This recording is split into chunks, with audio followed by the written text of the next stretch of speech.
Hello and welcome to the Change Exchange. My guest today, Tebogo Thapelo. No, other way around. The H is in the first part. No, that's it. You've got it perfect. Have I got it right? Thapelo Sidney Thekisho. Aita. That's it. But your best friends call you ProVerb. They do. It's a nickname that became a stage name that has since caught on. Where did the nickname come from?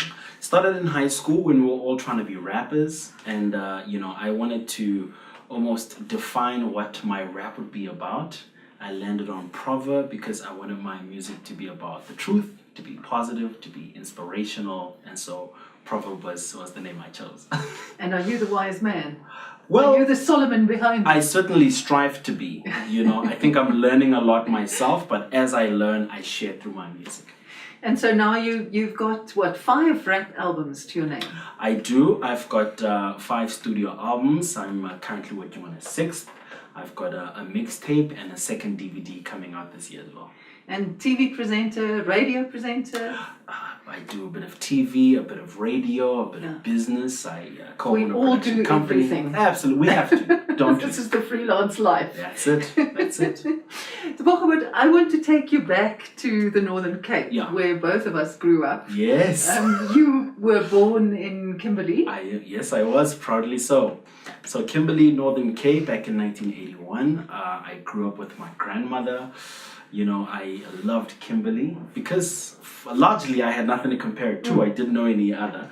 But I love Kimberley. I've got nothing bad to say about it. And I love my childhood. Yes, but I listened to one of your, does one call a rap a song? Sure. Yeah. Sorry, I'm very ignorant with this. I listened to one of them of My Day Will Come. Yes. And it so struck me that you said you needed someone not to think of me as an inconvenience. Yes, yeah. So your teachers and the adults in your life didn't at that point support you? You know what? That was my own doing. I had great opportunities. My parents were fortunately in a position where they could afford me great opportunities, take me to good schools.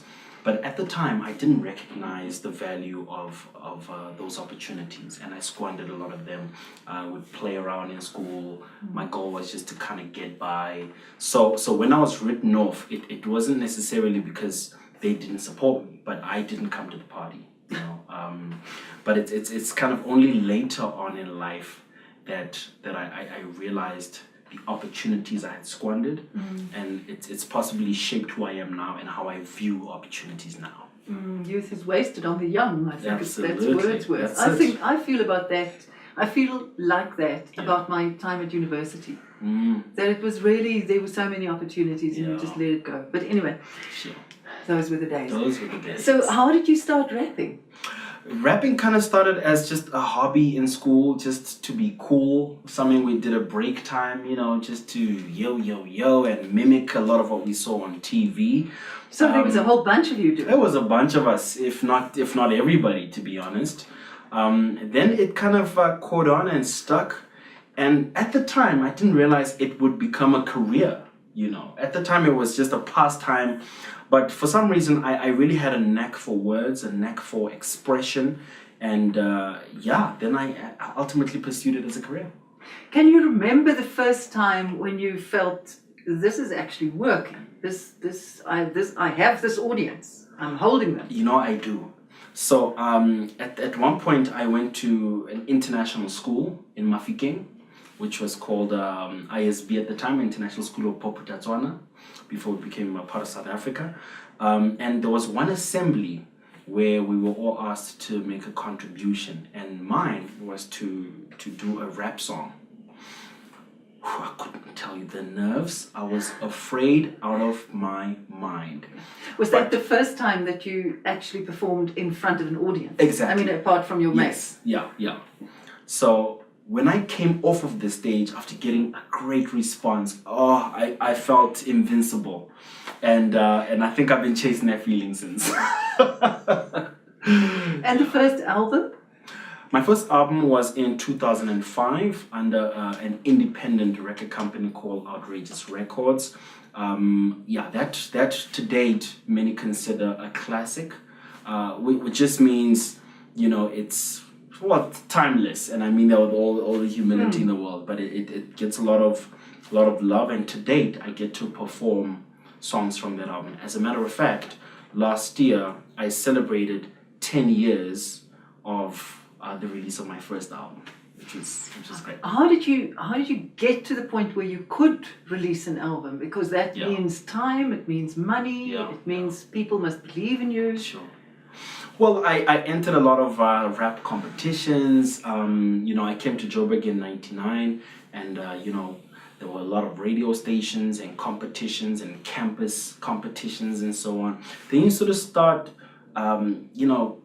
building a name a little bit. You start getting a popular, your name sort of starts, appearing on flyers and events, and whenever there's competitions, they put your name forward and so on.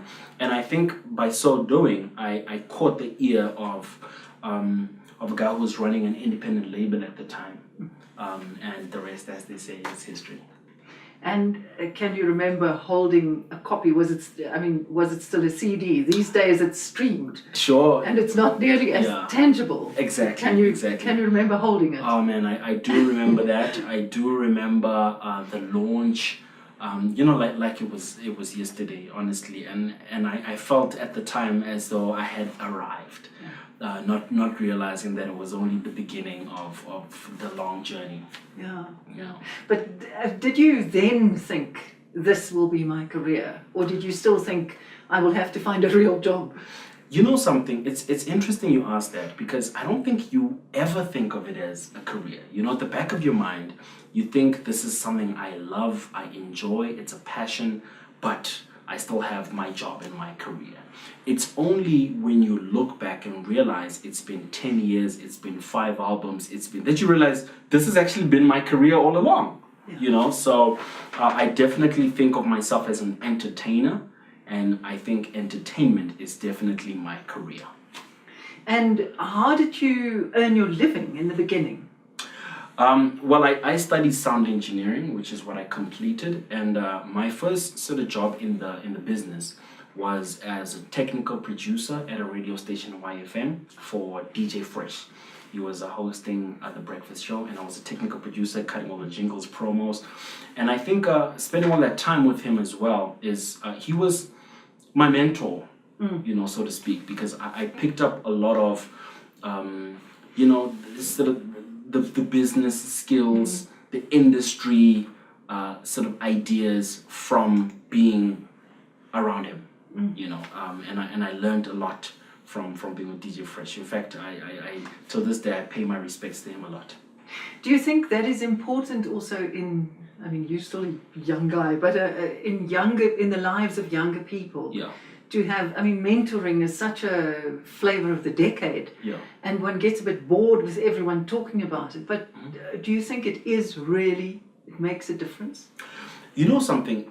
In my humble opinion, I think we can learn something from everyone that we interact with. And I don't think it's necessarily important to have a defined relationship. One person. No, but I think whenever you get an opportunity to interact with anybody, take as much as you can from them. Watch, learn, listen, but most importantly, ask. I always say I have a big mouth, and I listen. I don't hold back, and there's nothing as a silly question. And I always ask and ask and ask. And the little that I know is because I dare to ask. So more than a mentor or even the concept of a role model, which I don't subscribe to, I think we can learn from anyone, because someone will always know something you don't. And I think that mindset is probably more important. Can I take you back to the sound engineering and studying that? Yeah. Because reading about you, it sounded as if here you found something that actually resonated. Yeah. Because you didn't do well at school because you weren't interested. Yeah. But suddenly there was something that actually worked for you, yes?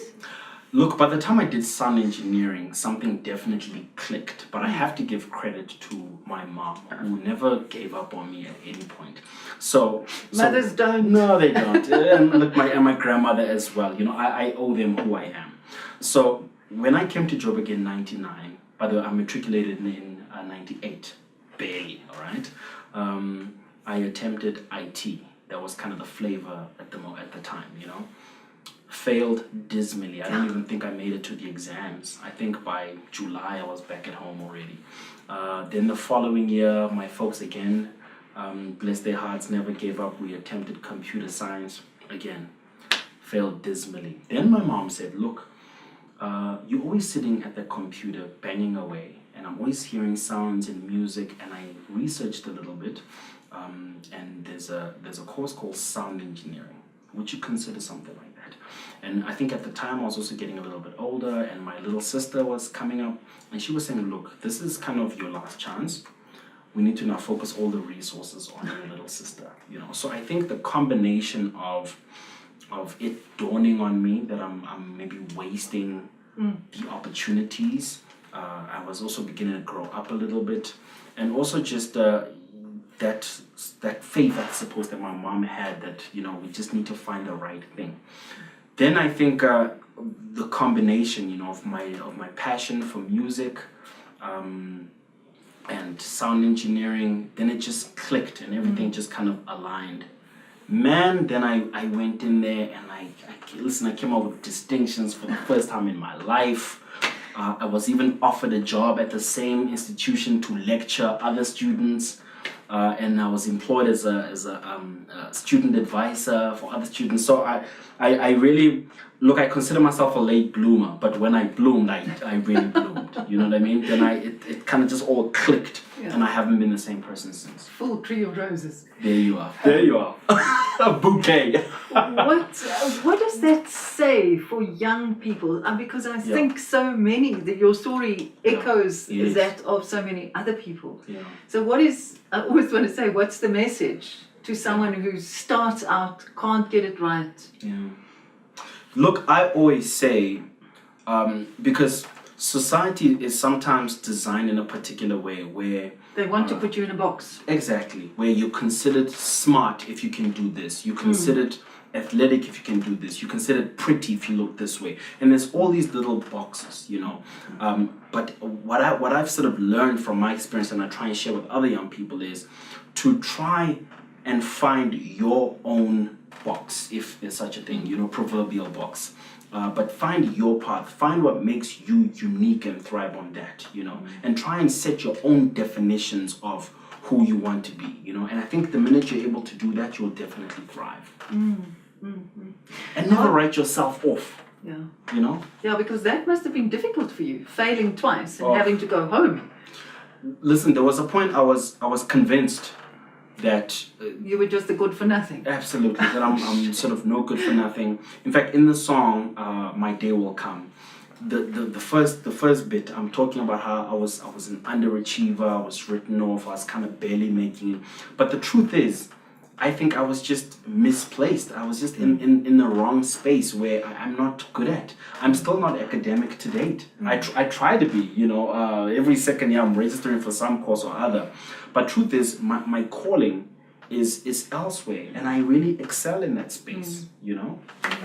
How did the TV presentation come about? That was run about the same time as the music kind of took off. So I've always had the gift of the gab. In other words, I just have a big mouth. I talk a lot. So one particular year, while we were at the Rancho performing, I was introing some of the other acts, and somebody said, you know, you speak well. Would you consider doing TV? There are auditions for Channel O. Would you try it? And I said, why the heck not?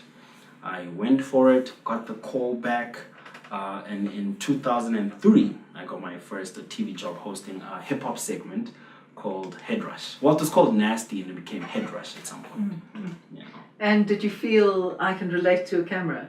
Very much. Look, as I say, I've always thought of myself as an entertainer. So whether it was music, whether it was studio, stage, live, speaking, presenting, or all of it kind of just fell into who I believed I was, and I still believe I am. Does your TV host personality differ from your rap personality?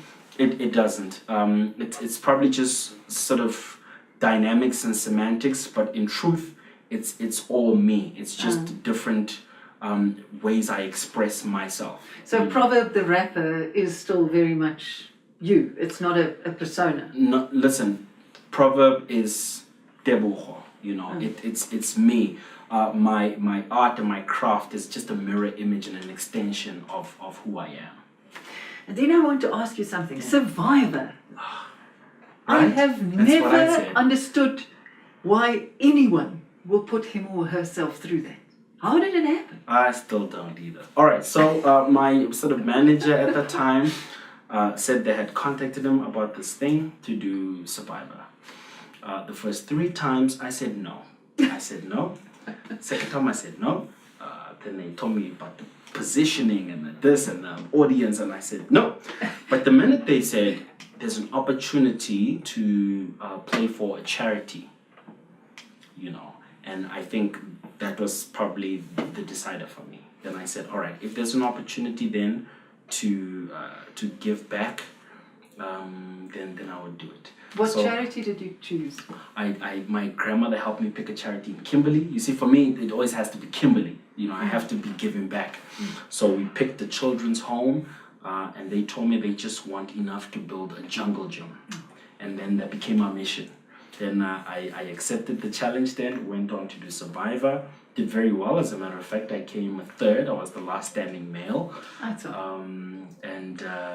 And I was then able to give these funds to the charity Kimberley. And for me, that was the motivator. And since then, I try and do a lot of those. I try and, whenever there's opportunity to do for others, using what I love anyway, I do. So from Kilimanjaro and, Nelson Mandela Children's Foundation, all of those, all speak to the same innate desire to give back.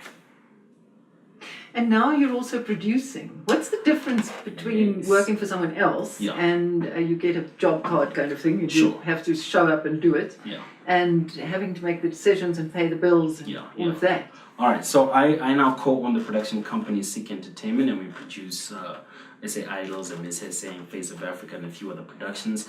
And the difference is it's a lot harder. Because the responsibility is just 100%. As a presenter, you just have to think about your links and your lines and the right camera and which way to look and the lighting and all the others.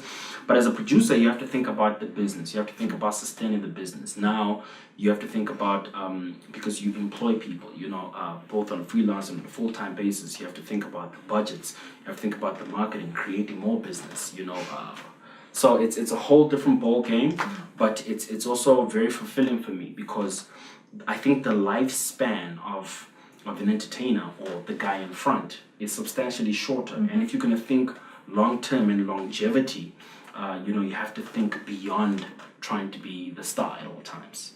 Not to mention, it's a great opportunity to empower others as well. I love seeing youngsters graduate, giving them an opportunity, seeing them thrive and blossom, and then go on and do their own thing as well. So I love that element as well. And on a more personal note, you were married for more than 10 years. I was there was 10 years. Was a very public divorce. Yes, How do you work with the loss of anonymity? Look, I think that's the price we pay for the industry that we're in. Naturally, you try and protect your family as much as you can, but since learning that you forfeit it all, I try and really protect my kids as much as I can. That's the very best I can do. I think my life, too much of it is out there. I cannot I cannot be sociable without being seen. I cannot take my face off, put it away, and go have a party and come back. I am who I am. It comes with it. But it's also nice. You learn to be disciplined. You learn to watch what you say, watch what you do, and constantly think about, because my brand is my bread and butter, and I have to protect it at all times. Obviously things happen. Challenges happen. But even still, it's not the challenge that happens to you, but how you deal with it and how you come out of it on the other side. How did the kids change you? I'm going to get a bit emotional. The kids are the best thing to have ever possibly happened to me. I've got two incredible kids, and they still amaze me every single day with just who they are, and I almost wonder how it is that they my children, because they are so incredible, you know. So my kids changed the way I think about every single thing. You know, now it used to be about day to day, but because of them, you have to think long term. You have to think for them. The decisions you make impact and affect them. So it's about what are you doing to protect them and their future, and also to leave the right kind of legacy and example for them, because they're watching, they see, they you know, they're not unaware of what you're doing on a daily basis. So how old are they now? my little girl is 10 and my boy is 7. Yeah. And you know, over the whole of it was Women's Month, and people talked about it all the time again. So many fathers are missing in action. So many kids grow up without fathers. Sure. What is your message to fathers, to men who have children? You know, Ruda, I'm gonna have to be honest with you. The reason I am not fond of taking those kind of self-righteous stances and making those kind of statements is because everyone's situation is unique. And until you know what the situation is there, then I think rather do not take a self-righteous statement. Sure. Having said that, I can only speak for myself. Yeah. And say, you know, my kids give me the kind of fulfillment that no other thing can. And as somebody who grew up with my grandmother and my mom, but my dad was visible and present in my life, I know the value of having the support of both parents. So my challenge would then be to say, perhaps be a bit more selfless and think of life from your children's point of view and behave accordingly. You know.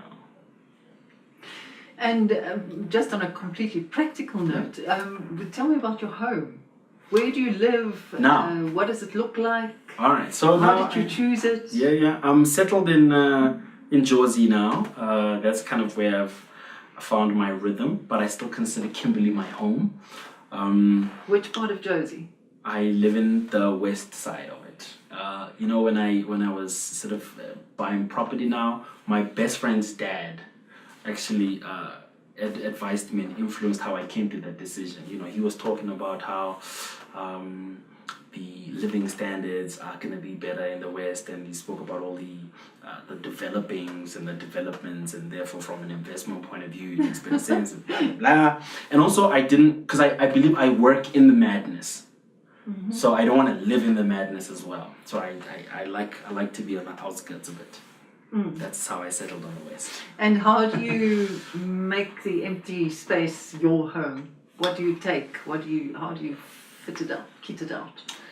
Oh no, look, my house isn't necessarily very fancy. For me, I'm not the one who collects things. You know, I attach no real value to things. But for me, it's just creating a loving home for my children. So if you look at my home, it's designed more for them. You know, there's, you know, I have a big pool, and there's a big jungle gym and a big trampoline and a big. So it's very much centered around my children and creating a haven for them. Do you have a studio there? I used to have a studio, not so much anymore. I'm kind of gonna move soon to another place. You see, So you're a bit in transit. I'm a little bit in transit, and in the new place, I'm definitely going to. And plans for your life? Whatever part. Look, I don't think I will change path in sort of what I've chosen. The only thing I maybe hope to change is just to develop myself a little bit more. So in other words, in television, you know, I want to grow my production company, empower more youngsters to get into the business, and also maybe export some more of what we're doing. So maybe look into doing some productions outside of the country, in the continent, perhaps abroad as well. With the music, similar kind of thinking. My aspirations are to perhaps start some sort of, I'm not fond of the word record company, but some sort of label where you put on aspiring artists and give them an opportunity as well. Obviously, radio is another big passion of mine. I see online radio is kind of the trend, so my thinking is also around that space. It's just to take what I'm doing currently and just change the scale at which I'm doing it. All of the very, very best. Thank you so much. I'm much. sure you'll go very far. Thank you so much. Thank you for being with us. Till next time, goodbye.